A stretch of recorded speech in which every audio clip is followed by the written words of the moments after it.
Manager. We're both here to confirm that we are going to play the annual charity baseball game tomorrow at the normal time at National Stadium, Nats Park. We do have one new charity that we have added, the Fallen Officers Fund.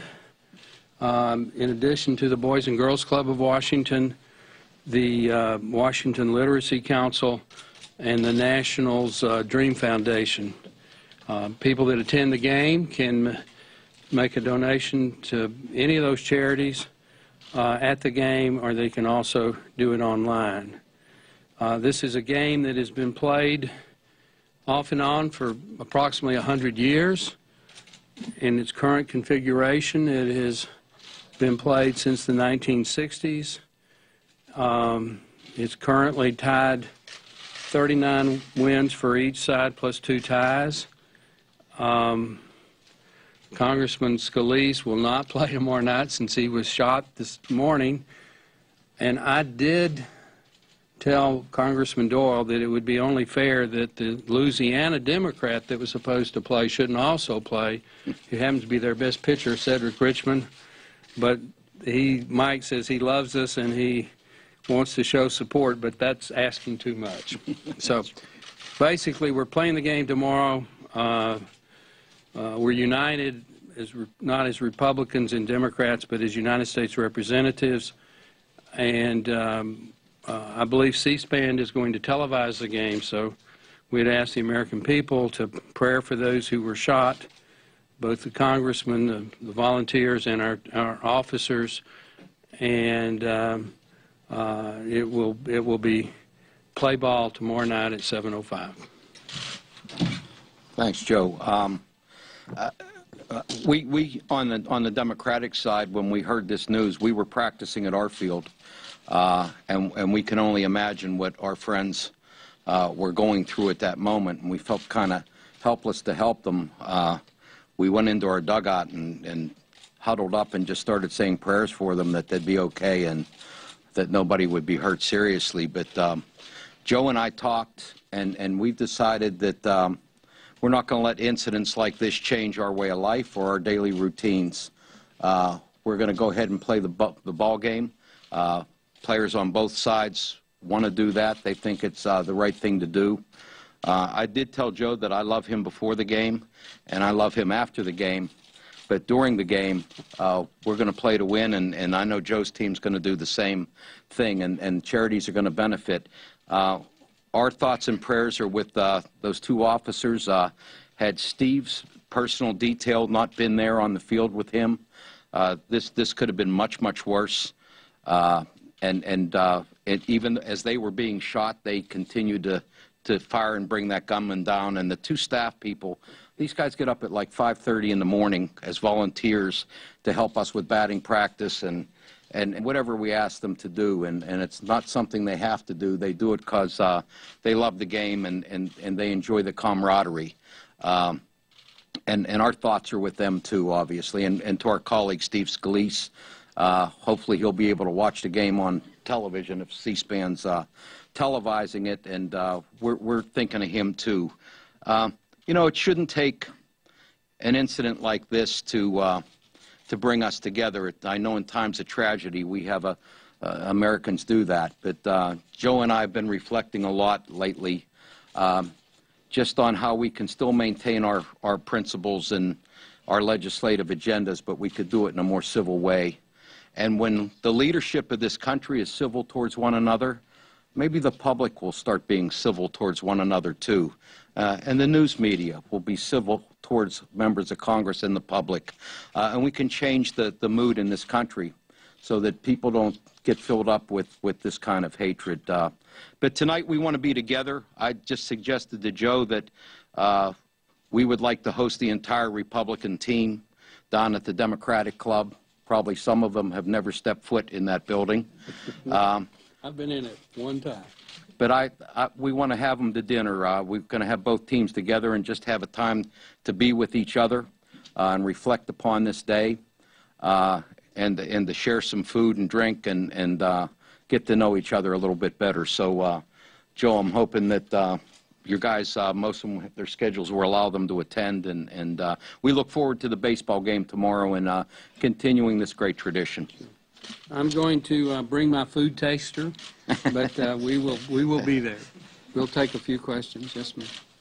Have you discussed any additional security measures for the game tomorrow and what's happened? I checked both with the Speaker's office and I checked with the chief of the Capitol Hill Police, and they've both assured us that, plus my staff has checked with the National Security Personnel Department, it's going to be a very secure facility. It's designed to be secure, and we've all been assured that it will be a very safe facility tomorrow evening. Just to follow up quickly as well, the FBI has told us that there was a second congressman who was transported to a hospital with an injury this morning. Congressman Roger Williams is my coach, and he, in trying to protect some of the players, and my son and I scrambled into the dugout, he sprained his ankle, and he has had medical attention. We don't think it's broken.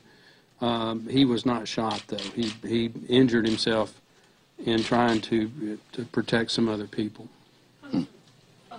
As far as going more on security here, if Representative Scalise's Capitol Police detail were not there, or rather, if he wasn't there, they wouldn't have been there. Going forward, as far as large groups of members doing events like this, is this being rethought as to how much security really should be put? There was, I believe, another security detail there from the Capitol Hill Police, simply because there were a lot of congressmen there, and they did assist in attacking the shooter. But as Mike has pointed out, there would have only been one officer, maybe two, had not Congressman Scalise been the majority whip. So that is something that we are rethinking. And they're generally not on the field. They're at our practice, we have no security detail on the field. There was a Capitol Police car in the parking lot with one officer about 500 yards away. By the time he even figured out what the commotion was all about and called for backup. And our officers were not on the field, but they were outside the vehicle. They were out by the bleachers outside the field. And the shooter was outside. The shooter never got into the field. He was over on the third base side, and luckily for us, all of our people always stay on the first base side. And the gates on the third base side were locked, and so he had to try to go around behind home plate. And the Capitol Hill Police and Mr. Scalise's police, and eventually, fairly quickly, the Alexander Police all kind of converged on him and prevented him from getting onto the field. Seeing you both up here, can you talk about, in light of this morning's events, the spirit of bipartisanship on the Hill? And also, you touched on this a bit. The game is normally very competitive. Can you comment on how the spirit of competition might change in light of this morning? I don't think the spirit of competition will change. I mean, competition's a good thing. We're mostly competitive people, or we wouldn't have made it down here anyway. So we don't mind that part about it. The sportsmanship has always been good at our games. Joe will tell you, after those games are over, we get together for the awarding of the trophies. And Joe has been extremely gracious. The 7 years in a row I've been. I knew that would come up. and I was extremely gracious when he beat me last year. But no, that's never been a problem, Joe, in all the years, and I've been associated with the game for 23 years. So I don't think that part will change. We're intense on the field.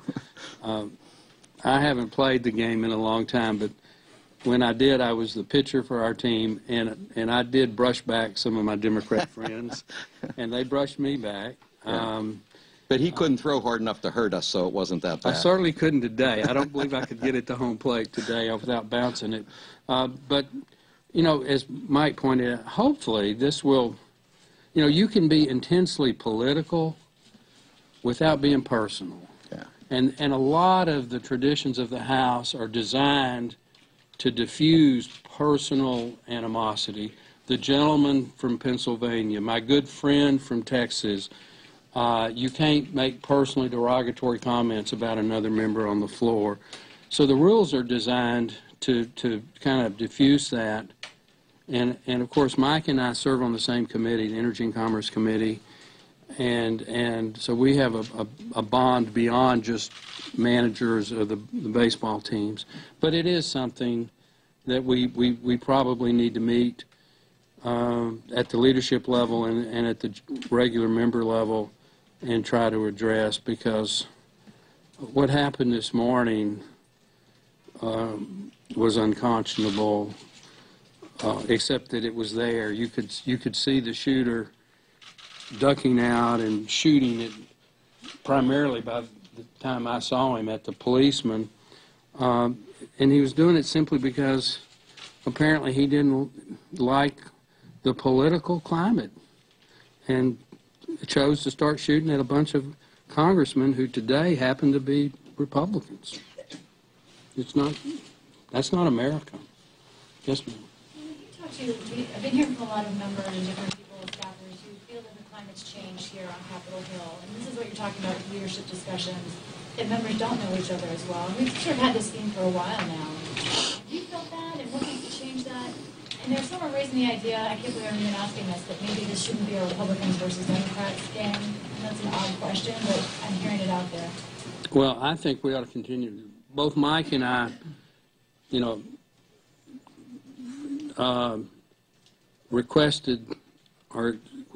suggested that the game continued tomorrow.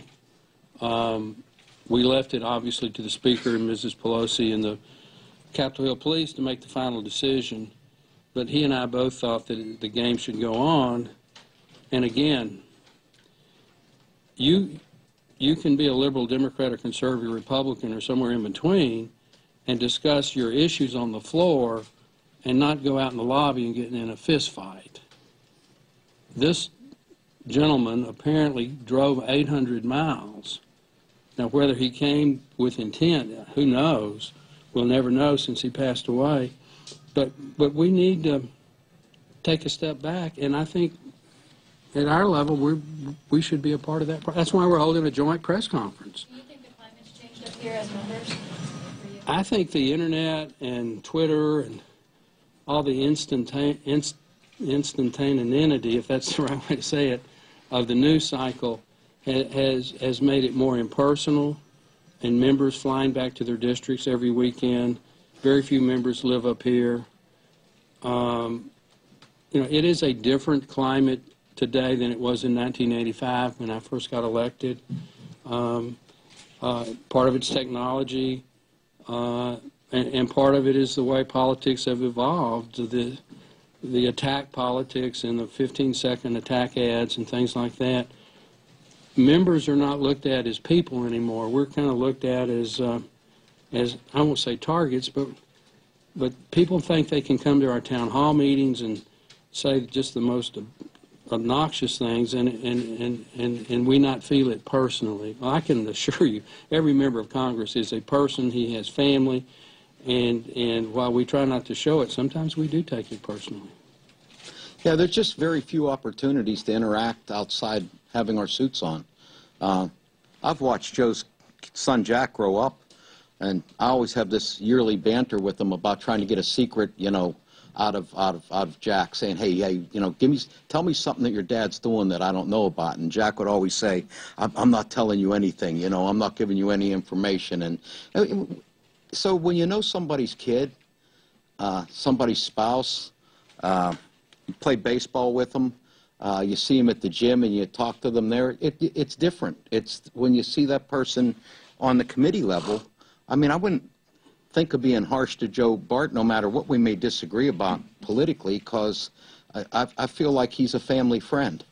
But there's so much pressure on members to get home right after the last vote. You see us all running to National or to, to Dulles to get on planes because we're not allowed to stay here because then we've gone Washington.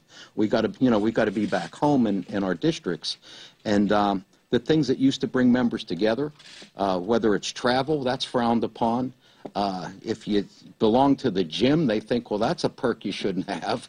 All the chances to interact with each other outside our suits and outside floor debate is few and far between. And I think it's, and Joe's right, when he and I first got here, there wasn't social media. There wasn't the internet. But, you know, now people get information out of a fire hydrant, much of it without a filter. And the level of discourse has become, it's not people don't look at each other eye to eye. You know, they use the two thumbs and insult one another. And there's, it's I just think lessen the civility not just in politics, but in day-to-day interaction with people that you see outside too. So it's just a different era we're operating in that is a little bit tougher than the one we operated in prior to all these changes. When my son Jack was born,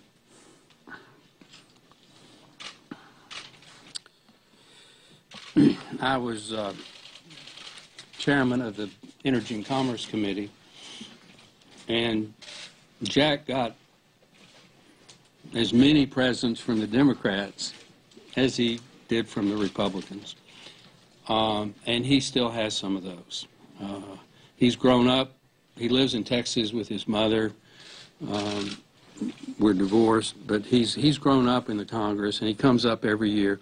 And when he comes on the floor, he'll touch base with some of the Republicans from Texas, and then he'll make a beeline to the Democrat side to talk to Cedric Richmond, to Mike Doyle, and when John Dingell was still in Congress, to John Dingell. So he is an example of bipartisanship in himself, and he was at practice this morning, and not only he had 25 dads. Everybody out there was looking out for him, not just me.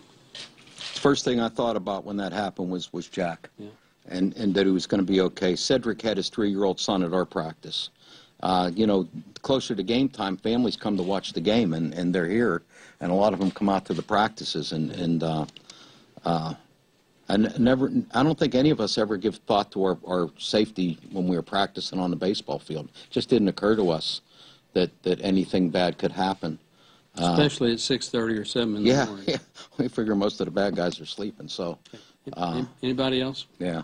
Can I just ask you to follow up on what you were just saying about your personal safety? What do you say to your son or to your wife who's going to look at you now and say, I don't think you're safe at work? Do you feel safe? I feel safe, but, you know, I'm an adult, and I make a conscious decision to run for Congress. Nobody puts a gun to our head and says we have to run. It's different with your family. Your family shouldn't be exposed to that.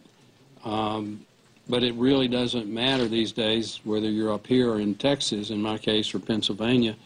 We've had people protest at my house in Texas when my family was there. And we broached this with the Speaker. It's something, you know, everybody has a right under the First Amendment to the Constitution to address Congress for redress of grievances, and that's why we do a lot of town halls, so our constituency can come and talk to us directly, face to face. Your family should not be exposed to that, and who would have thought that taking my son, or in the case of Cedric Richmond, his son, to a baseball practice in the early morning would expose him to danger. That's not acceptable. So that is something that I will think about in the future. I bet you most members of Congress would tell you they don't want any personal detail. I certainly don't. I've never felt unsafe here or in Pittsburgh. But I do think, you know, when you have a situation where you've got 20 or 30 or 40 members of Congress all in the same place in an area that is completely open to anybody just walking through, you know, perhaps we should maybe rethink that a little bit. But I think from a personal standpoint, most members would tell you that they feel fine and they're not looking for any security. That's this young lady right there. Do you think there's been an increase in political violence, and if so, why? Political violence? Well, there's been an increase in terrorism. If that's considered political violence, I'd say the answer is yes.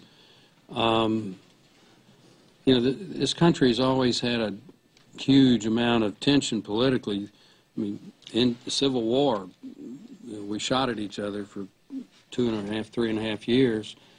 Normally, you yell and scream, and that's as far as it goes. Again, the technology today makes it so much more personal, and I think some of the TV attack ads make it easier for the general population to want to resort to personal attacks. That's just my opinion. Yes, sir. Do you think, you clearly are both moved by this morning's events, do you think this will translate into any actual change in 6 months from now? I would say yes, because this is the institution of the Congress and the extension of that, this baseball game where, we play it to have fun, but we raise a lot of money for charity. We'll raise over $500,000 for charity tomorrow night. And I think a lot of members who came to the briefing this morning feel like it's time to take a step back. And I can tell you, Mike Doyle inviting the Republicans to dinner at the Democratic Campaign Committee has got to be a historic first step in bipartisanship. And I'm going to order the most expensive steak on the menu. If you have steak on the menu, We're Democrats. We don't have steak, Joe. That's sandwiches. just at your club. I don't know that I would go as far as to say yes. I've been around this place a long time, and I've seen a lot of tragedy happen, and I've seen us all say it's going to change, and it hasn't. So let me say the answer I would say is I hope so, because it needs to happen. But I guess time will tell. It's hard to believe it's only been a couple hours since it happened, 9 hours. Can you describe a little more of the emotional and psychological stages that you've gone through over the course of the day, how your son's doing? I mean, I see that you've changed your clothes. I did get home. You've worn off a little bit. Yeah. I'm also interested to know, have an update on the status of the victims. I told him I wouldn't stand next to him until he changed his clothes. So. Well, one thing that hadn't changed is the traffic. 395 is a parking lot. That's why we started at 4 instead of 3:30. Well, when it happens, I mean, you don't know that you're going to be shot at, and so you hear this bang, and you're not sure that it's a shot. But then you heard 3 or 4 bang, bang, bangs right in a row, and you knew that we were being shot at. And my son was down along the first base side with my oldest son in a batting cage. And I was by the first base dugout on deck circle. So I looked down there and I yelled at Brad, my oldest son, just, get Jack and get down. And they both did. And then somebody told me to get down, and I did. And then I got Jack. He crawled under a car outside of the fence, and he was under a car with the bleachers between him and the shooter. So he was in a very safe place, because it would have been really hard for that shooter to even know that he was there. And so then you just wonder when it's going to stop. But you keep hearing these like firecrackers going off, and it may have only been 4 or 5 minutes, but it seemed to me like at least 10 minutes before they finally got the shooter down. And so while that's going on, I could see Jack and see him under the car, and I just kept saying, "Stay down, Jack, stay down, Jack, stay under the car, stay under the car." And I finally saw one of the security officers rush the shooter with his pistols drawn and said, "Drop the pistol," or "Drop the pistol," or "Pistol down." And when he didn't do that, I think this is the officer that shot the attacker. And we got everybody together, and several members of Congress, when Scalise was shot, they rushed to Steve and administered first aid and then protected him, Congressman Winstrup and Congressman Brooks, Congressman Loudermilk, and I'm missing one. There were 4 of them that were out on the field the entire time administering first aid and protecting Congressman Scalise. So your focus is on in my case, both my sons, and then just to get the shooter, and then to check who was hurt. I did call 911. I also called the Capitol Hill Police on my cell phone, and as soon as it was apparently safe to get up, I checked on everybody who was down, and then made a phone call to try to get the speaker on the phone and let him know what was going on. Mr. Scalise is in stable condition. There was a volunteer, former congressional staffer, who's probably the most seriously wounded. He's out of surgery and is I would say, I'm not a doctor, so I don't know what condition to rate him, but he does not appear to be in imminent danger. Another staff person for Roger Williams was shot in the leg. I think he's out of the hospital. Roger Williams either broke his ankle or severely twisted his ankle. He's in a boot and on crutches, but he's okay. At least 2 of the officers were shot, and I'm told that they're okay. Then the shooter was shot and passed away. So Congressman Scalise is stable, is your... Look, you need to check with his office. I'm told he's out of surgery, and that been able to talk to him? I have not tried to bother him, no, sir. Will there be anything special tomorrow in terms of ceremony marking police officers? We're working on that, both at our level and at the Speaker Pelosi level. So the short answer is we think so, but we don't have confirmation on that. Congressman, now you're saying that you obviously want to find a better political climate to really be around, but how can a better political climate necessarily happen when the likely arguments that are going to happen now is going to be on gun control or no gun control? Well, I can't answer that. I mean, thank God we had security people there this morning that had guns. I don't believe the shooter thought that through. The fact that we had people could shoot back saved a lot of lives. But beyond that, I'm not going to comment. I mean, that's honorable people can have different opinions about that issue. This will be the last question. On an emotional level, not a political level, there are mass shootings around this country. It's not uncommon. Does this change how your visceral reaction to when these happen? Are you asking me or Mr. Doyle?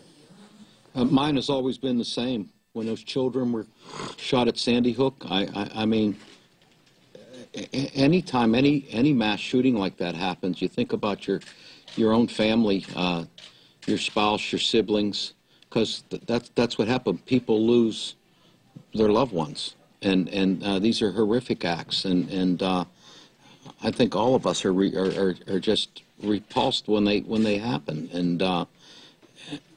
and we have disagreements on what the answer to that is, and there's no easy answer to it. If there was an easy answer, it would be done already. But today feels just like these other incidents to me. Thank God no one died. Except the shooter died. We're just glad everyone else was okay.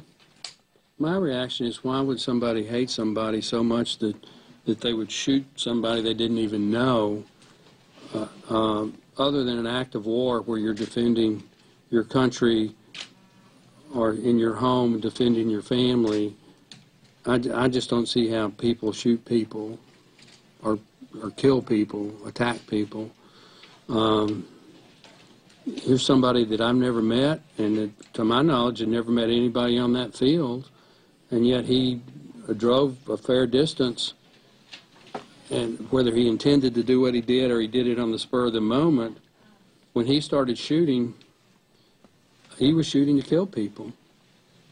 And thank God he wasn't a very good shot, and thank God we had security officers on scene that shot back and deflected him from shooting the members.